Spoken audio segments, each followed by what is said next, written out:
Marvel's Agents of S.H.I.E.L.D. Starring Clark Gregg, Ming-Na Wen, Chloe Bennett, Elizabeth Henstridge, Henry Simmons, Natalia Cordova Buckley, Jeff Ward. So as I'm recording this, we're only one subscriber away from 300. So thank you so much to everyone who subscribed for that. I was hoping to reach this goal by the end of August, but it looks like we're going to reach it a lot sooner than that. So thank you so much. And if we've already crossed the 300 goal by the time this goes up, then maybe we can make it to 400 pretty soon, which would be even more amazing. But here's a somewhat different video I thought might be really fun to do, and it's talking about what, in my opinion at least, are the 10 most underrated episodes of the entire show.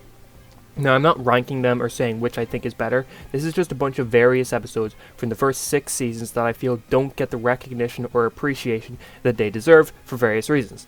I'm not including any episodes from Season 7, because the season's still running obviously, and normally you can't make a fair judgment on this till the season's been over for a while. I also tried not to include any episodes from the big story arcs, like the Hydra reveal arc from the final few episodes of Season 1, or the Framework arc from the end of Season 4, for 2 examples, mainly because those arcs as a whole get praised all the time, and normally get praised as a whole rather than their individual episodes. So some of these episodes I mentioned definitely fall into the bigger arcs of the seasons, but most of them have their own main stories that are kind of separate from what's currently going on in the show. But anyway, let's get into this. So the first episode I picked is Season 1, Episode 7, which is called The Hub. So this is the only Season 1 episode on this list, and I feel it's one of the genuine gems of early Season 1. Fizz, I've actually never known how to pronounce that. Is it just F-Z-Z-T, or is it supposed to be like Fizz, like the noise that the thing makes?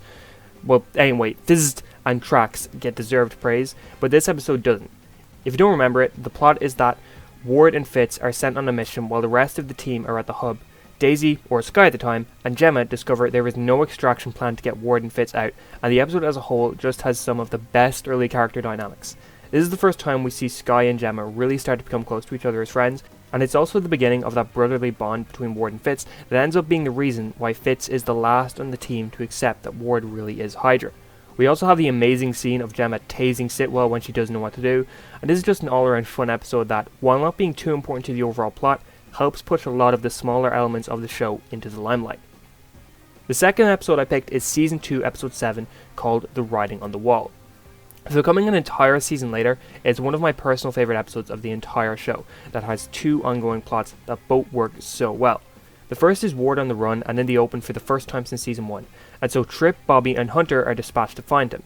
The second plot focuses on Coulson going crazy while trying to figure out what the alien writing means, while a new villain has shown up who is hunting people with knowledge of the alien writing and is carving the writing into them. The creep part of the episode is definitely my least favourite part, but the end where Coulson discovers it's a map of the city and also helping out old S.H.I.E.L.D. agents is still pretty great. But in my opinion, the real highlights of the episode come from Ward attempting to avoid Coulson's new team. How he's able to identify Bobbi so quickly and brings up how she's still on the same page as she was outside is one of my all-time favourite S.H.I.E.L.D. moments, and it immediately alerts both Bobbi and Hunter to how Ward is just as good as everyone says he is. On top of that, this is the beginning of Ward's anti-hero arc as he captures Bakshi and leaves him for Coulson. That whole area of the episode is S.H.I.E.L.D. at its absolute best. Next up is Season 2, Episode 18, called The Frenemy of My Enemy. So this Season 2 episode might not be considered overlooked or underrated to a lot of people, but I just don't see near as much talk about it as it deserves. This is the episode that brings the trio of Ward, Kara and Bakshi into an unsteady allegiance with Coulson, Hunter, Fitz and Mike Peterson. The group are attempting to find out where the last strongholds of Hydra are. We get some great blink and you'll miss it tie-ins to Age of Ultron, and it all ties in with an amazing showdown at Daisy's father's office. Meanwhile, the other plot focuses on Daisy and Cal exploring Milwaukee. In my opinion, this is one of the fastest paced episodes of the season, and having Ward and Coulson work together once again gives us some amazing dialogue and moments.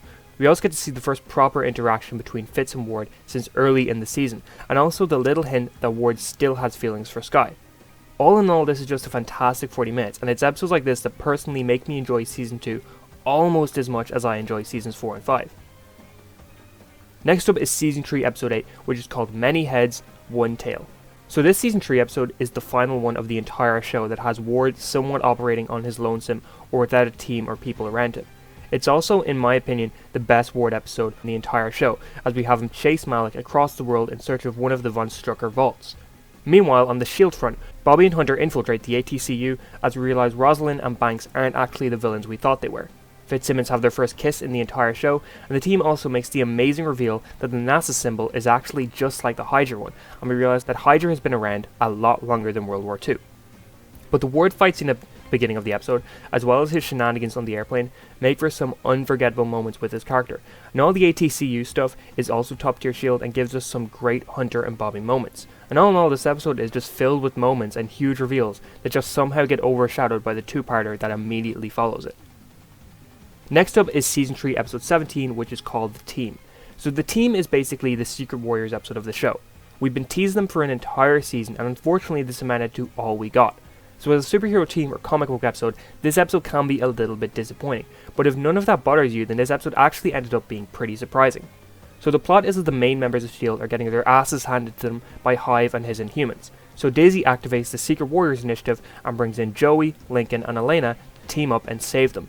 They succeed and capture Malik and get back to the base unscathed, but then they realize that one of the team is actually under the control of Hive, and after some crazy cat and mouse games, it's revealed it's Daisy who has completely crushed Malik's skull with her Quake abilities.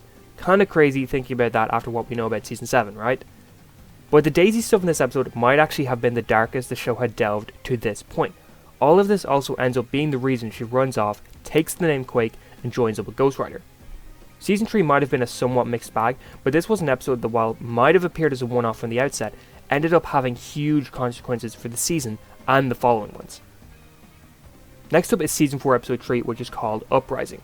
So besides her very first appearance, this episode is the only one where we start to see some elements and characters from Elena's personal and real life, and that alone makes it at least worth a watch. But the main plot of the episode focuses on the Watchdogs creating power outages in cities that are housing Inhumans across the world. Then they blame it on Inhumans, and thus we get an episode where Daisy and Robbie are off dealing with thugs and they're lonesome, and Coulson, Fitz, Mack and Elena are dealing with their own stuff as well. We also get an amazing fight scene that's in the shape of a one-shot where Coulson, Fitz and Mack have to save Elena from the Watchdogs. This episode also serves as S.H.I.E.L.D. being brought back into the public's mind for the first time since the Hydra incident of 2014, and as Mace makes the decision to reveal S.H.I.E.L.D. as the old friends who turned all the lights back on, that press briefing honestly is a top 10 S.H.I.E.L.D. moment of the entire show for me.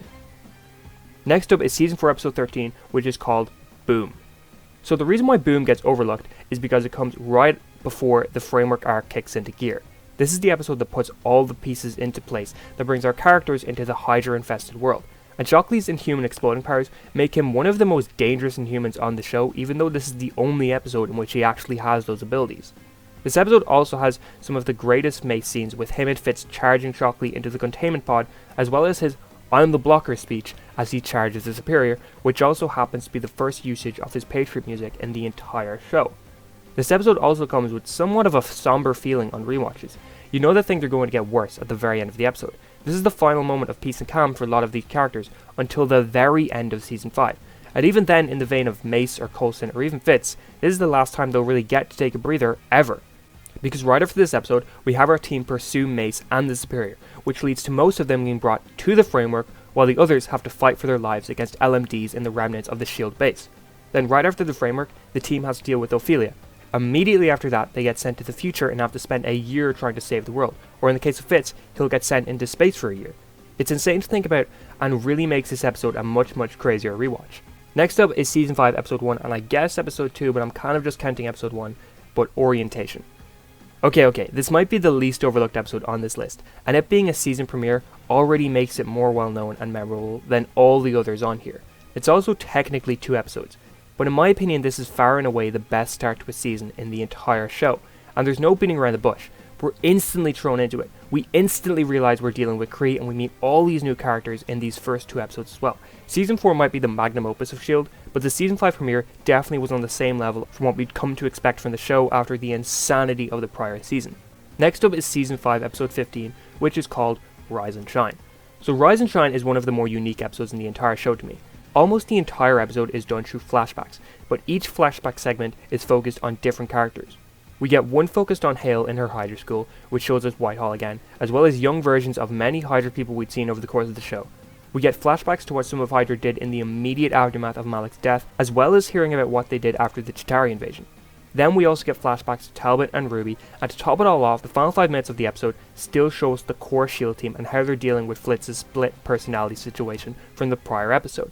There's so much exposition and jumping around here that this episode could have easily fallen flat and become one of the most disliked of the entire series, but it all worked so well and painted a huge picture and filled in a lot of blanks from over the entire show's run. So many questions that we never even thought to ask got answered in this episode, and I was just really impressed with what we got here. And finally is Season 6 Episode 2, which is Window of Opportunity. So as a whole, I'm not a huge fan of Season 6, but I really appreciated a lot of what happened in here. The main plot focuses on Sarge and his crew scavenging Earth looking for the gems they needed, so Elena and May are sent after them. Meanwhile in space, we get our first proper look at what Enoch and Fitz have been up to for the past year, and the final moments of the episode have Jemma and the Zephyr just arrive as Fitz and Cole leaves, which is a pretty amazing musical composition to it. But the part of the episode focusing on May going after Sarge's people has some of the coolest effects in the entire show, which shows off their new alien window portal thingy and how it operates. We also get a pretty amazing fight scene on Sarge's truck where May immediately establishes to them that she's better at fighting than all of them, and the only reason they get away is May being pushed through the window portal. It just has a bunch of small elements that work really well and make the episode one that definitely sticks in your mind. It might not be an all-time great, plot might not be the most engaging, but it's not very forgettable of an episode. But yeah, that's what I think are personally the 10 most underrated or overlooked episodes of Agents of S.H.I.E.L.D. Do you agree with what I said? Do you think any of those are actually pretty well regarded, or do you think there's ones that are even more overlooked that you like? But thank you very much for watching, and remember, please subscribe. Maybe we can hit 400 subscribers soon. That would be even more amazing than 300. But I hope you have an amazing day.